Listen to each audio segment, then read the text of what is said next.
Hey, what's going on, everyone? Brad here from Preeminent Practice. Do you ever wonder why some campaigns that you will run will attract nonstop patients, work really great, and then all of a sudden stop working? Well, in this video, I'm going to share with you why that happens and what you can do about it.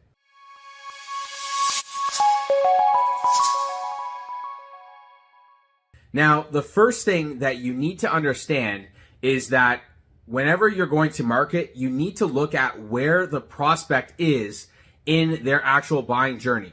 This is what we call high and low emotional state buyers. Low emotional state buyers are less problem aware than high emotional state buyers.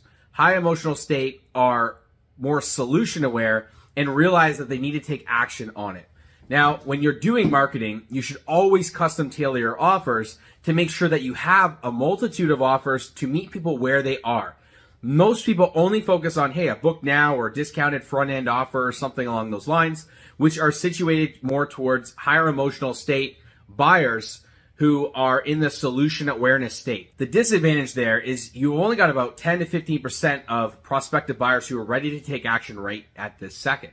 There's 85% of other people who are in the problem awareness state and need some sort of understanding, more specifically education on like where they are and like what the solutions are.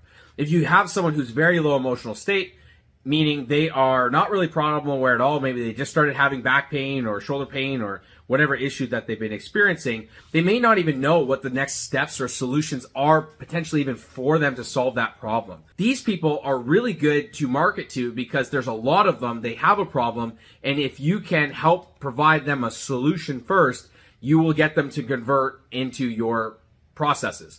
The other end of the spectrum, when you're getting higher emotional state people, the challenge is that those people have maybe tried other things, so you're going to have more sales resistance, they're going to be more skeptical, and you need to adapt the offer to be more congruent for those types of people. Now, obviously, we want to have those types of offers, but we also want to make sure that we are having people in the lower emotional state and problem awareness stages where we can provide them with the solution because there's more of them. And ultimately, there's less competition because everyone is not marketing for the same thing. Now, in the high emotional state area, what happens is generally people have never ran ads before, or maybe they've ran them before, but inconsistently, will get some sort of agency to help them or coaching program, and they're feeling super great. They launch their campaigns in 4 to 6 weeks, everything's going well, and then it starts to taper off. Leads start going down, quality starts going down, and all of a sudden they start to saturate that area. Part of the reason that happens is because you've ran out of solution aware people in that area, and a lot of the times offers that I see are like traditional agency style, like, hey, gym goers of this area, your shoulders pinching, pelvic floor people, are you sick and tired of this? All those kind of like those types of things that used to work. They end up getting burnt out. So people initially see some success and then they will start to drop off. Now, one thing that we do in our campaigns for those specifically is we create a lot of different positioning of the ads. So we use different copy principles. You can watch some of my videos and workshops in my Facebook group or on my website, more specifically on the copywriting principles.